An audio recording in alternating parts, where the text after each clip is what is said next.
السلام علیکم ورحمۃ اللہ وبرکاتہ۔ الحمدللہ رب العالمین والصلاة والسلام علی رسولہ الکریم وعلی آلہ واصحابہ اجمعین۔ نحمدہ ونستعینہ ونستغفرہ ونؤمن بہ ونتوکل علیہ ونعوذ باللہ من شرور انفسنا ومن سیئات اعمالنا، من يهده الله فلا مضل له ومن يضلل فلا هادي له، ونشهد ان لا اله الا الله وحده لا شريك له، ونشهد ان محمدا عبده ورسوله۔ يا أيها الذين آمنوا اتقوا الله حق تقاته ولا تموتن إلا وأنتم مسلمون۔ يا أيها الناس اتقوا ربكم الذي خلقكم من نفس واحدة وخلق منها زوجها وبث منهما رجالا كثيرا ونساء، واتقوا الله الذي تساءلون به والأرحام إن الله كان عليكم رقيبا۔ يا أيها الذين آمنوا اتقوا الله وقولوا قولا سديدا يصلح لكم أعمالكم ويغفر لكم ذنوبكم، ومن يطع الله ورسوله فقد فاز فوزا عظيما۔ أما بعد، فإن خير الحديث كتاب الله، وخير الهدي هدي محمد صلى الله عليه وسلم، وشر الأمور محدثاتها، وكل محدثة بدعة، وكل بدعة ضلالة، وكل ضلالة في النار۔ أعوذ بالله من الشيطان الرجيم، بسم الله الرحمن الرحيم۔ ألا إن أولياء الله لا خوف عليهم ولا هم يحزنون، الذين آمنوا وكانوا يتقون، لهم البشرى في الحياة الدنيا وفي الآخرة، لا تبديل لكلمات الله، ذلك هو الفوز العظيم۔ رب اشرح لي صدري ويسر لي أمري واحلل عقدة من لساني يفقهوا قولي، سبحانك لا علم لنا إلا ما علمتنا إنك أنت العليم الحكيم۔ رب زدنی علما، یا اللہ ہمیں حق کو حق ہی دکھا اور اس پر عمل کرنے کی توفیق عطا فرما۔ یا اللہ ہمیں باطل کو باطل ہی دکھا اور اس سے بچنے کی توفیق عطا فرما، آمین یا رب العالمین۔ میرے محترم اسلامی بھائیوں، بزرگوں اور دوستوں اور پیارے بچوں، ابھی میں نے آپ سب کے سامنے خطبہ مصنون کے بعد قرآن مجید کی 2 آیتیں سورہ یونس سے تلاوت کی ہیں۔ اس میں اللہ رب العالمین فرماتے ہیں کہ الا ان اولیاء اللہ لا خوف علیہم ولا هم یحزنون، کہ جو لوگ اللہ کے دوست ہیں، اللہ کے دوستوں کو نہ کوئی خوف ہوگا اور نہ ہی وہ غمگین ہوں گے، نہ ہی وہ کبھی خوف زدہ ہوں گے اور نہ ہی وہ کبھی غمگین ہوں گے۔ اور آگے اللہ تعالیٰ دوسری آیت میں فرماتا یہ وہ لوگ ہیں، اسی آیت میں فرماتا کہ وہ لوگ ہیں جو ایمان لائے اور جنہوں نے پرہیزگاری اختیار کی ہے، تقویٰ کی زندگی اختیار کی ہے۔ اور یہ خوشخبری ہے ان کے لیے دنیا کی زندگی میں بھی اور آخرت میں بھی۔ اور اللہ کی باتیں بدلی نہیں جاتی، اللہ کے کلمات تبدیل نہیں ہوتے، اور یہی جو ہے سب سے بڑی کامیابی ہے۔ آج میں نے ان آیتوں کا انتخاب کیا ہے یہاں پر جمعہ کے اس خطبے میں۔ یہاں اللہ رب العالمین فرماتے ہیں کہ جو اللہ کے ولی ہیں، ولی جو ہے یہ ہمارے یہاں جب اولیاء کا لفظ آتا ہے تو ہمارے ذہن میں کوئی خاص نقشہ یا کوئی خاص شکل و صورت جو ابھرنے لگتی ہے کہ شاید یہ لوگ اللہ کے ولی ہیں، اولیاء اللہ ہیں۔ ولی جو ہے یہ اولیاء جو ہے ولی کی جمع ہے، کوئی ایک شخص کیا ہے اللہ کا ولی ہے اور بہت سارے لوگ ہیں اللہ کے ولی، تو کیا ہے اولیاء اللہ ہے۔ ولی اولیاء کی جمع ہے، یہ ولی کی جمع جو ہے وہ اولیاء ہے۔ تو یہ قرآن مجید میں کئی مقامات پر استعمال ہوا ہے اور کئی معنوں میں استعمال ہوا ہے۔ ولی کے جو لغت کے اندر معنی ہیں یہ ہیں قریب کے، قریب ہونے کے، کہ کسی کے قریبی ہو۔ اس کو کہیں اللہ تعالیٰ نے دوست کے معنی میں استعمال کیا ہے۔ تقریباً سارے معنی جو ہیں وہ ہم معنی ہیں، سارے الفاظ جو ہیں ہم معنی ہیں، کہ دوست یا کہیں قریب کے بارے میں استعمال کیا ہے، کہیں مددگار اور اس کا کارساز کے بارے میں استعمال کیا ہے، کہیں ساتھی کے بارے میں استعمال ہوتا ہے یہ ولی۔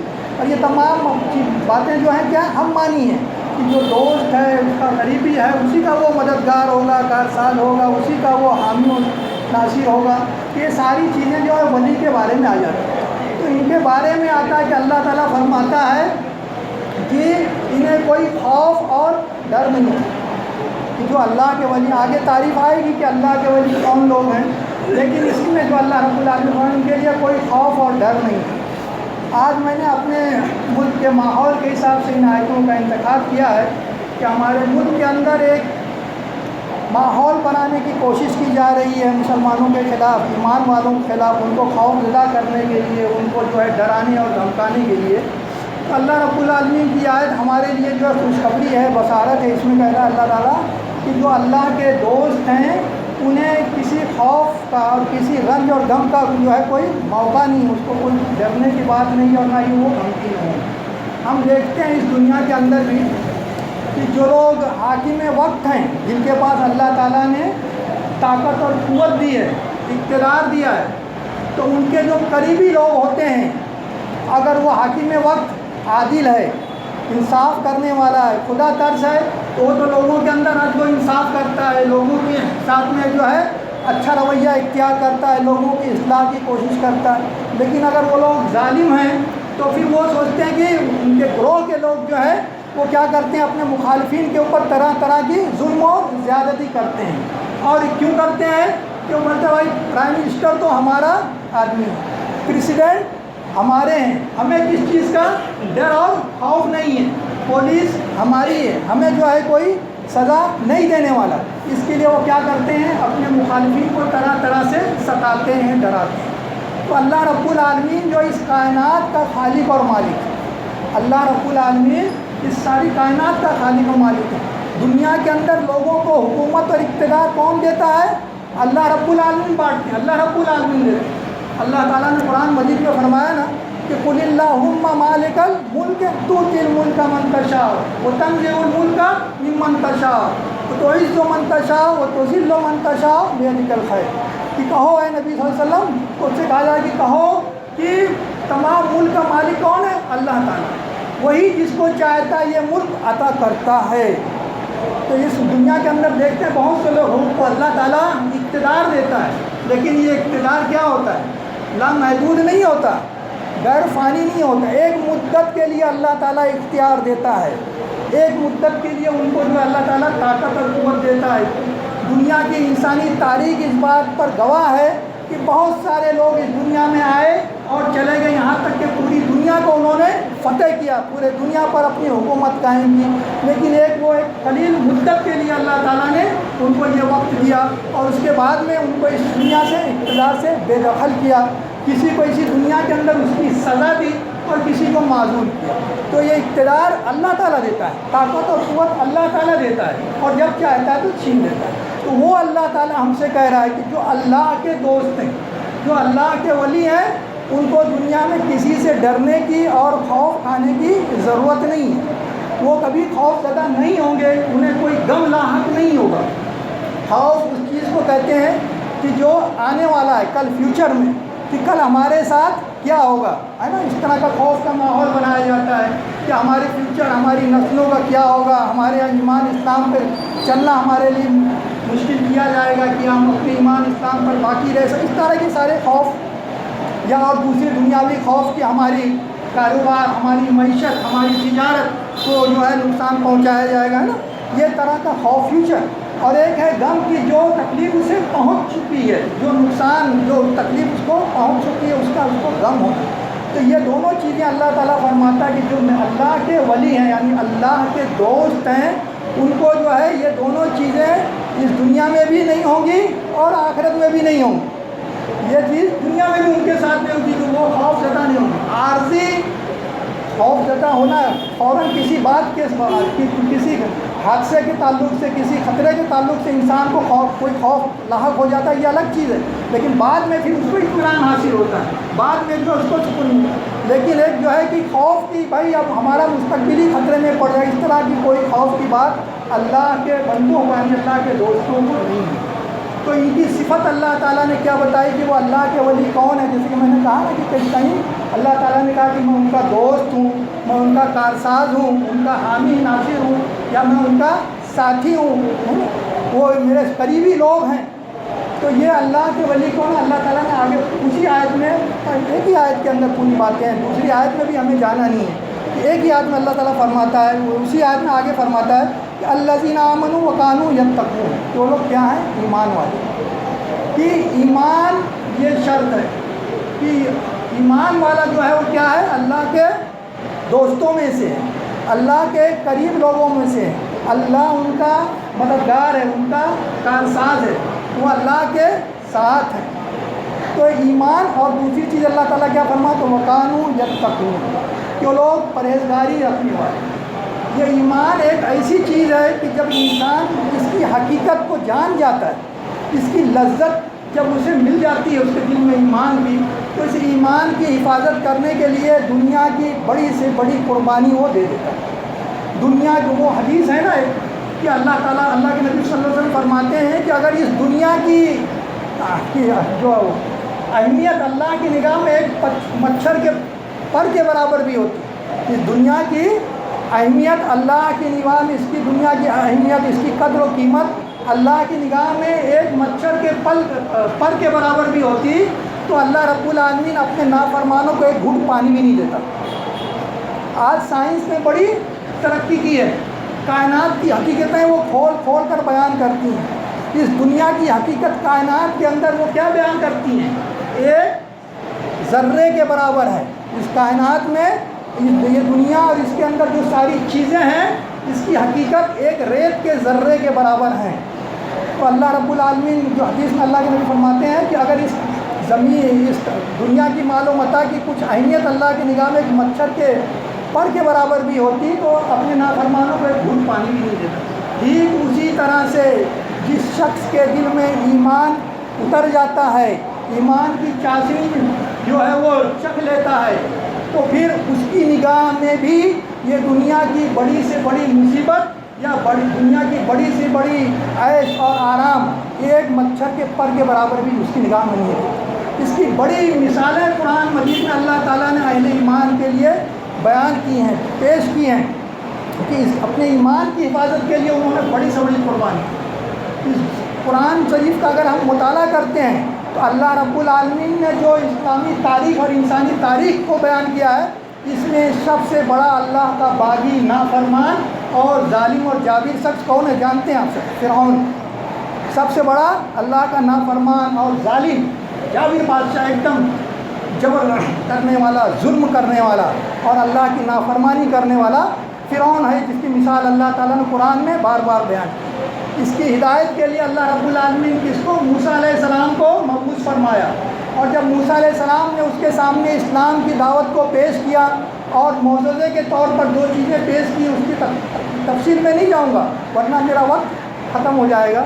سب جانتے ہیں کیا معجزہ تھا موسیٰ علیہ السلام کا۔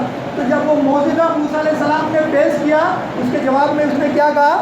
اس نے اور اس کے سرداروں نے، یہ جادو ہے، یہ جادو ہے اور ہم اس کا مقابلہ کر لیں گے، ہم تمہارے جادو کو، تمہارے دعوے کو جو ہے نیچا کر دکھائیں گے۔ اس کے لیے اس نے ملک کے کونے کونے سے بڑے بڑے جادوگر جمع کیے اور ایک بہت بڑا مجمع جمع کیا، ان کے تہوار کا دن تھا، اس میں موسیٰ علیہ السلام سے مقابلہ کرایا۔ جانتے ہیں واقعات، جادوگر آئے اور انہوں نے پہلے فرعون سے اقرار کروایا کہ اگر ہم موسیٰ علیہ السلام کو ہرا دیں گے، موسیٰ کو شکست دے دیں گے تو ہم کو کیا ملے گا، ہمیں کیا انعام ملے گا۔ اس وقت موسیٰ نے بھی یہی کہا تھا جو اللہ تعالیٰ یہاں ہمیں اپنے بارے میں کہہ رہا، ہمارے بارے میں کہ تمہیں میں کیا کروں گا، اپنے قریب لوگوں میں بنا لوں گا، مقربین میں شامل کر لوں گا، میرے خاص درباری تم لوگ ہو جاؤ گے، ہے نا. جس طرح سے ان سے وعدہ کیا جادوگروں سے.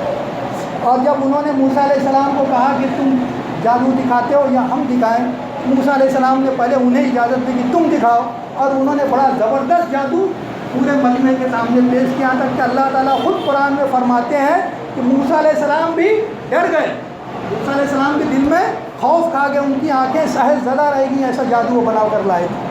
اللہ نے وحی کی کہ تمہارے ہاتھ میں جو ہے عصا، اس کو موسیٰ پھینکو تم. اور موسیٰ علیہ السلام نے اللہ کے حکم سے وہ عصا پھینکا تو وہ عصا کیا ہو گیا، ایک بہت بڑا اجگر بن گیا اور ان کے سارے جادوؤں کو جو ہے وہ نگل لیا. اب یہ حقیقت دیکھ کر وہ جادوگر جو کچھ پہلے آئے تھے فرعون کی حمایت میں اور فرعون سے انعام و اکرام کا وعدہ لیا تھا انہوں نے، وہ سمجھ گئے کہ موسیٰ جو ہے یہ جادوگر نہیں ہے، یہ اللہ کا نبی ہے. فوراً ایمان لے آئے، ایک جھٹکے میں وہ جو ہے فوراً موسیٰ علیہ السلام پر، وہ جادوگروں کی بہت بڑی تعداد تھی جو موسیٰ علیہ السلام پر ایمان لے آئے. اب ایمان لاتے ہی دیکھیں کہ جب ایمان کا مزہ انہوں نے چکھ لیا تو پھر اس کے بعد میں فرعون نے دیکھا کہ اتنا بڑا مجمع اور جادوگروں کا ایمان لانا کیا ہو جائے گا کہ اب مجمع کی اکثریت بھی ایمان لے آئے گی. اس لیے فوراً اس نے جو ہے چال پلٹی کی، یہ جادوگر کیا ہے، فرعون اور تمہاری ملی موسیٰ کی اور تمہاری ملی بھگت ہے، یہ تمہارا استاد ہے. اس طرح سے اس نے سیاسی چال چلی اور ان کو دھمکی دی کہ اگر تم اپنے ایمان سے باز نہیں آتے ہو تو میں کیا کروں گا، تمہارے ہاتھ اور پیر کاٹوں گا. ہاتھ مخالف سمتوں میں کاٹوں گا، دائیں طرف کا ہاتھ کاٹوں گا تو بائیں طرف کا پیر کاٹوں گا. اس پر بھی میرا انتقام ٹھنڈا نہیں ہوگا تو میں کیا کروں گا، میں تمہیں سولی پر چڑھاؤں گا، کھجور کے تنوں پر تمہیں سولی لگا دوں گا. جادوگروں نے اس کا جواب دیا تھا، کئی جواب دیا ہے انہوں نے مسلسل، لیکن اس کا آخری جواب یہی تھا کہ تو زیادہ سے زیادہ ہماری اس دنیا کی زندگی کا فیصلہ کر سکتا ہے، زیادہ سے زیادہ اس دنیا کی زندگی کا فیصلہ کر سکتا ہے، اس سے زیادہ تو ہم کو کوئی تکلیف نہیں پہنچا سکتا. حالانکہ تو دنیا کا سب سے بڑا ظالم شخص کے سامنے وہ لوگ موجود ہیں، حکمراں ہے، اور اس نے پہلے مال و دولت کی ساری جو ہے ان کو لالچ بھی دی تھی، لیکن جب ایمان ان کے دل میں آ گیا تو اس کی حفاظت کے لیے انہوں نے وہ نہ اس کے ظلم کی پرواہ کی اور نہ ہی اس کی طرف سے انعامات کی کوئی جو لالچ کی ان کو روک سکی. انہوں نے کہا کہ زیادہ سے زیادہ ہمارا اس دنیا کی زندگی کا فیصلہ کر سکتا ہے، ہم کو اللہ رب العالمین کی طرف سے روشنی ملی، ہدایت ملی اور ہم تو ایمان لے آئے. اور بعد میں وہ دعا کرتے ہیں کہ ربنا افرغ علینا صبرا وتوفنا مسلمین. تو جانتے تھے کہ یہ بہت بڑا ظالم ہے، فرعون بہت بڑا ظالم ہے، ہم کو طرح طرح کی سزائیں دے گا، طرح طرح کی تکلیفیں دے گا، کہیں اس حالت میں ہم اپنے ایمان سے پھر نہ جائیں، کیونکہ دنیا کی تکلیف بھی بہرحال کیا ہے، ایک سخت چیز ہے، انسان کو اس میں جو ہے اپنے ایمان سے پیچھے کر سکتی ہے. اس لیے اللہ سے دعا کرتے ہیں کہ اللہ تعالیٰ ربنا افرغ علینا صبرا وتوفنا مسلمین، کہ اللہ تو ہم پر صبر کا فیضان کر، کہ ہم پر صبر کے فیضان کر، ہمیں بہت زیادہ صبر کا فرما دے، اور ہمیں جب موت آئے تو ہم کیا ہو، مسلمان ہوں، کہ ہمارا اس کا ظلم جو ہمیں ہمارے ایمان سے نہ پھیر سکے. تو یہ واقعہ بتانے کا مطلب یہ ہے کہ دنیا کا سب سے بڑا ظالم شخص اور جابر شخص جو ظلم کر سکتا تھا، اس کے خلاف بھی اہل ایمان نے اپنے ایمان پر استقامت دکھائی، اور وہ بادشاہ حاکم وقت تھا، وہ جو بھی دولت دے سکتا تھا ان دولت کو انہوں نے ہیچ کیا. اور اسی شخص کی بیوی کی مثال بھی اللہ تعالیٰ نے اہل ایمان کے لیے قرآن مجید میں جو ہے بیان کی. وَضَرَبَ اللَّهُ مَثَلًا لِّلَّذِينَ آمَنُوا امْرَأَتَ فِرْعَوْنَ إِذْ قَالَتْ رَبِّ ابْنِ لِي عِندَكَ بَيْتًا فِي الْجَنَّةِ وَنَجِّنِي مِن فِرْعَوْنَ وَعَمَلِهِ وَنَجِّنِي مِن الْقَوْمِ الظَّالِمِينَ. کہ اللہ تعالیٰ ایمان والوں کے لیے فرعون کی بیوی کی مثال پیش کرتا ہے. فرعون کی بیوی کی مثال کہ جب انہوں نے دعا کی، فرعون کی بیوی بھی ایمان لے آئی، موسیٰ علیہ السلام پر ایمان لے آئی، اور جب ان کا ایمان ظاہر ہو گیا اور جب اب انہیں آگے ظلم و زیادتی کا خطرہ تھا تو انہوں نے دعا کی، اللہ کہ مجھے فرعون اور اس کے عمل سے نجات دے، اور جنت میں اللہ تو جنت میں اپنے قریب میرے لیے گھر بنا، اور مجھے فرعون اور اس کے عمل سے اور اس کی ظالم قوم سے نجات دے. کہ دیکھتے ہیں کہ ملکہ فرعون آخر اس کو کون سی عیش و آرام کی، شان و شوکت کی کسی چیز کی کمی رہی ہوگی اس دنیا میں، فرعون کی ملکہ ہے نا، اور کتنا بڑا ظالم جابر وہ خود جانتی کہ میرا شوہر کتنا بڑا ظالم و جابر ہے، کہ اگر میں اس کی بات نہیں مانتی ہوں، آج موسیٰ کی بات مانتی ہوں، تو میرے ساتھ کیا ہو سکتا ہے۔ تو اس نے اس دنیا کی ہر عیش و آرام کو جو ہے چھوڑ دیا، اس کو لات مار دیا اور ایمان کی جو حفاظت کی، اور اس کے لیے اللہ تعالیٰ سے دعا کی کہ جو ہے تو مجھے اس کے ظلم سے اور اس کی قوم سے جو ہے نجات دے۔ اسی طرح اور مثالیں بھی اللہ تعالیٰ نے سورہ بروج میں بھی اہل ایمان کی بیان کی ہے کہ وہ لوگ اہل ایمان کو ان کے ایمان سے پھیرنے کے لیے آگ کے گڑھے جو ہے تیار کیے تھے، گھڑا کھود کر اس میں آگ دہکائی تھی، اور ان کو صرف اس وجہ سے اس آگ میں ڈالا گیا کہ وہ اللہ واحد پر ایمان لائے تھے، انہیں ایمان سے پھرنے کی طرف۔ میرے کہنے کا مطلب یہ واقعات میں مختصر بیان کرنے کا کی جو میں نے کوشش کی ہے، اس لیے کہ آج حالات ہمارے مخالف بنائے جا رہے ہیں اور مسلمانوں کو جو ہے خوف زدہ کرنے کی کوشش کی جا رہی ہے، لیکن اہل ایمان اسلام کے اندر مومن کے زندگی میں خوف اور ڈر نام کی کوئی چیز نہیں ہے۔ جو اللہ کے دوست، اللہ کے وجہ اللہ تعالیٰ خود قرآن مجید میں فرماتا ہے کہ ان کو جو ہے کوئی خوف اور کوئی ڈر نہیں ہے۔ تو لہٰذا ہمیں چاہیے کہ ہم اپنے ایمان کے تقاضوں کو پورا کریں۔ آج ہماری اس ممرہ کی جو آبادی ہے 90% مسلمانوں کی اکثریت والی آبادی ہے۔ آج آپ دیکھے ہوں گے کہ ممرہ کی بہت ساری مسجدوں میں فجر کی اذان نہیں ہوئی ہے، تقریباً روڈ کی سبھی بڑی مسجدوں میں فجر کی اذان نہیں ہوئی ہے۔ گلی محلوں میں جو مسجدوں میں اذان ہوئی ہے وہ بھی 1-2 دن میں ان کا بھی نمبر آئے گا، فجر کی اذان بند کی گئی۔ تو یہ آج ہمارے ایمان کا، ہمارے اسلام کا امتحان ہے کہ آج ہم اپنے ایمان کے تقاضوں کو جانیں، پہچانیں کہ اللہ تعالیٰ فرماتا ہے کہ جو ایمان والے ہیں میں ان کا دوست ہوں، ان کا میں ساتھی ہوں، میں ان کا مددگار ہوں، میں ان کا کارساز ہوں، میں ان کے لیے آسانیاں پیدا کروں۔ تو آخر ہمارے اوپر یہ سختیاں کیوں آ رہی ہیں؟ یہ پابندیاں ہمارے اوپر کیوں لائی جا رہی ہیں؟ یہ ظلم و زیادتیاں ہمارے اوپر اس ملک کے اندر کیوں جا رہی ہیں، کیوں کی جا رہی ہیں؟ بلکہ اس کے علاوہ عالمی سطح پر بھی مسلمانوں کے اوپر حالات سخت ہیں۔ میں اپنے ملک کے پس منظر میں یہ بات کہتا ہوں کہ اس کے لیے آج ضرورت ہے کہ ہم اپنے ایمان کا احتساب کریں، اپنے ایمان کے بارے میں آج ہم اقرار کریں کہ ہم پہلے مسجدوں میں فجر کی اذان ہوتی تھی تو ہماری مسجدیں 1-2 سب سے زیادہ نہیں بھرتی۔ آج ہمیں چاہیے کہ بغیر اذان کے ہم اپنی مسجدوں کو بھر دیں فجر کے وقت۔ یہ ہمارے ایمان کا تقاضا ہے، تب اللہ کی ہمارے یہ مدد آئے گی۔ اللہ سے توبہ استغفار کریں، اللہ کی طرف رجوع کریں، اللہ سے معافی مانگیں۔ اللہ رب العالمین حالات کو پلٹنے میں دیر نہیں لگتی، غفور الرحیم ہے۔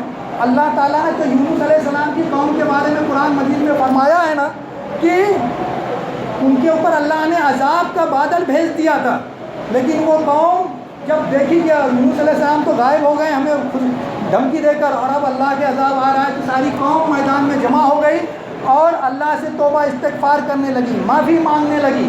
اللہ تعالیٰ نے ان کو معاف کیا، اور اللہ تعالیٰ نے قرآن میں بیان بھی فرمایا کہ یہ واحد قوم ہے کہ جو عذاب کے آثار دیکھنے کے بعد میں بھی توبہ کی تو اللہ نے معاف کر دیا۔ تو ہم تو اس نبی کی امت ہیں جس کو کائنات اللہ رب العالمین نے اس دنیا کے لیے رحمت للعالمین بنایا۔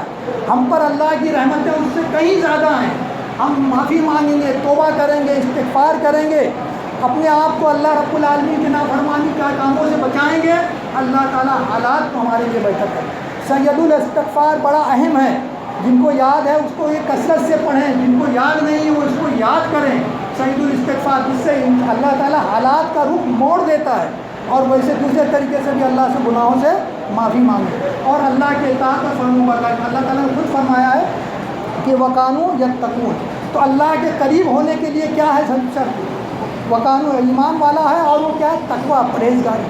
تقویٰ، ابھی رمضان کا مہینہ گزرا ہے 30 دن کا، اللہ تعالیٰ نے اس میں ہم کو مسلسل ٹریننگ دی ہے، مسلسل پریکٹس کی ہے تقویٰ اور پرہیزگاری کی زندگی گزارنے کے لیے۔ اب بعد کے جو دن ہے اس کو بھی ہم تقویٰ اور پرہیزگاری میں گزارنا چاہیے، لیکن افسوس کے ساتھ آج ہمیں یہ کہنا پڑتا ہے۔ عید کے دن ہم نے دیکھا دوپہر کے وقت، دوپہر کے بعد سے لے کے شام تک اپنے اس ممرہ کی سڑکوں کے اوپر باسی عید کے دن بھی یہ نظارے دیکھے کہ اس قوم کی جوان بیٹیاں ایک دم فل میک اپ کر بے شرمی اور بے پردگی کی حالت میں شہر پر گھومتی ہوئی نظر آئیں، نوجوان لڑکوں کے ساتھ میں مستی مذاق کرتی ہوئے گھومتی نظر آئیں۔ یہ اللہ کے غضب کو دعوت دینے والی بات ہے، یہ اللہ کو ناراض کرنے والی بات ہے، اللہ سے لوگوں کو دور کرنے والی بات ہے۔ اس چیز سے مسلمانوں کو توبہ استغفار کرنا چاہیے۔ بے شرمی، بے حیائی، یہ ساری چیزیں اللہ کو بہت زیادہ ناپسند ہیں، ان سے بچنا چاہیے۔ اس کی وجہ سے قوموں کو اللہ تعالیٰ نے تباہ اور برباد کیا ہے۔ تو لہٰذا اس چیز کی طرف بھی ہم کو توجہ کرنا چاہیے کہ ہم اپنے بچوں کو نصیحت کریں، ان کو بتائیں ملک کے حالات کس طرح سے جا رہے ہیں۔ یہ دنیا کی زندگی تمہاری مختصر زندگی ہے، مرنے کے بعد معاملہ ختم نہیں ہوگا، اس کے بعد دوبارہ پیدا کیا جائے گا اور تمہاری زندگی کا حساب کتاب کیا جائے گا۔ وہاں کی زندگی اصل زندگی ہے، اس کی فکر کریں، اور جو وہاں کے بارے میں کامیاب ہے اللہ تعالیٰ فرماتے ہیں کہ وہی کامیاب ہے۔ اس دنیا کے اندر تم بھلے سوکھے پھیکے کھا کر زندگی گزار لو، پھٹے پرانے پہن کر زندگی گزار لو، لیکن اللہ اور اس کی اطاعت اور فرما برداری کرتے ہوئے چلے جاؤ تو تم کامیاب زندگی گزارو۔ اس دنیا کی سارا عیش و آرام تم حاصل کر لو، ساری سہولتیں تمہیں مل جائیں، ساری نعمتیں مل جائیں، لیکن تم اللہ کی نافرمانی کرتے ہوئے جاؤ گے تو تم ناکام اور نامراد ہو کر جاؤ گے۔